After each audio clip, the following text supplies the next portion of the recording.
المحمدية من ملعب البشير لمتابعة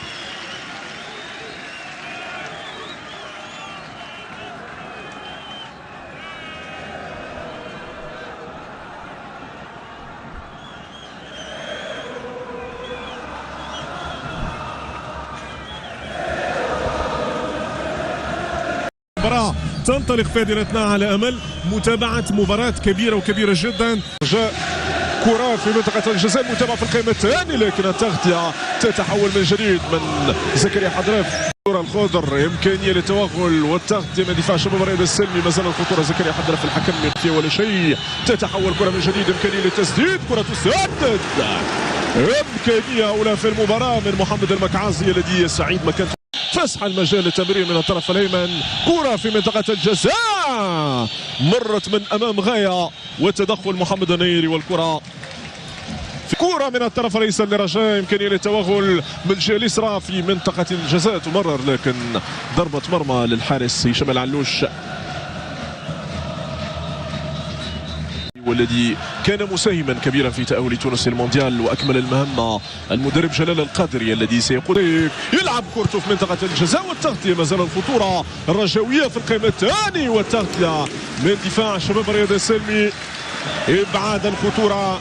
ضربة زاوية أخرى لنادي الرجاء الذي يحاول الوصول لمرمى هشام العلوش. مشت كرة ضربة زاوية في القائمة الأول، والتغطية من دفاع شباب الرياض في القائمة الثانية، لا في القائمة الأول من زكريا حضرف، لكن بعيدا عن مرمى هشام العلوش.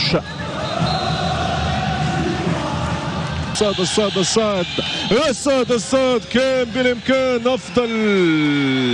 نعم، هدف اول في المباراه لشباب الرياض السلمي. كان خطا من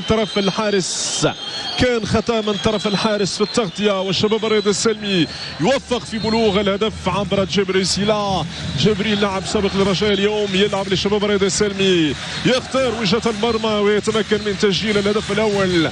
تصبح النتيجه هدف لصفر. النادي عاد الكره من زريده يمر يبحث عن تمرير الكره لواحد من رفقائه، والحكم يتدخل للاعلان عن ضربه خطا لمصلحه الرجاء. تعادل النيري يسدد ممتاز جدا، لم تذهب بعيدا عن مرمى الحارس هشام العلوش.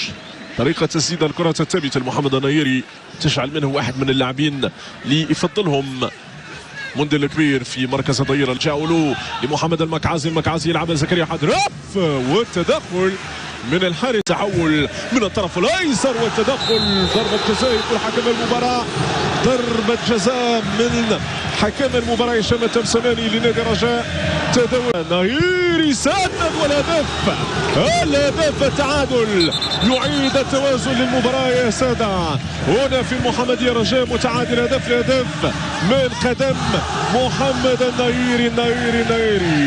تفاعل جنوني مع المباراه هنا في مدينه المحمديه. النتيجه 1-1.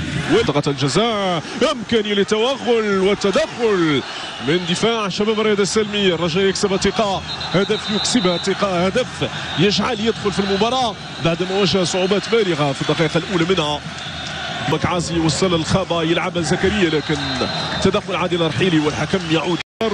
زريدا في منطقة الجزاء، والتدخل ممتاز جدا من دفاع شباب الرياض السلمي. ملايين الدولارات لانتداب ابرز اللاعبين. هذه كرة في منطقة الجزاء من حمزة خابة، والتغطية من عادل الرحيلي. كرة في منطقة الجزاء، امكانية والتدخل هشام ممتاز. الكرة من زريدا نحو حمزة. سينا الغزواني لشباب الرياض السلمي، والحكم يتدخل ويعلن عن ضربة خطأ لشباب الرياض السلمي. ممتاز جدا الكرة في منطقة الجزاء من زريدا، تتحول من الطرف الأيمن لشباب الرياض السلمي. وصلوا على المستوى الصاد في منطقة الجزاء. الحكم يطالب بمواصلة مرتدة للفريق، وحمزة خاب يا خاب. كان بالإمكان وأن يكون هدف رجاوي عبر حمزة خاب. يسري يلعب هذه المرة في القائمة الثاني بالراس كاد أن يكون الهدف، وجاء الهدف وحان وقت الهدف. هدف رجاوي من كرة ثابتة هذه المرة، ينجح في بلوغ المرمى. اعتلت الرؤوس الكرة لتتمكن من وضعها في مرمى الحارس هشام العلوش. تصبح النتيجة يا سادة هنا في المحمدية 2-1 فرق من الطرف الايمن. يحاول يتوغل كرة تسدد لكن سهلة للحارس. نحو جبريل سيلا، جبريل التدخل والمتابعة في الكرة الثانية، وكان بالإمكان أن يكون أفضل مما كان من مصطفى الصاد.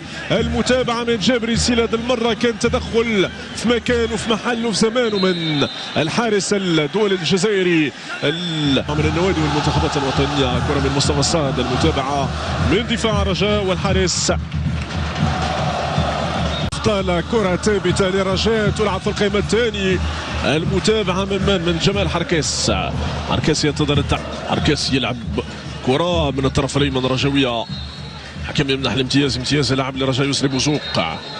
يسري واخراج الكره في التماس فسح المجال امام اسعاف اللاعب المصاب. اول من تراوري كره عرضيه لشباب الرياض السلمي نحو مصطفى الصاد، لكن تدخل يسري بوزوق محاوله منه لعكس الهجمه. كره من حمزه خابه يتحول بالكره من الطرف الايمن ليلعبها لجمال بوزوق من الطرف الايمن. بوزوق ممتازه جدا،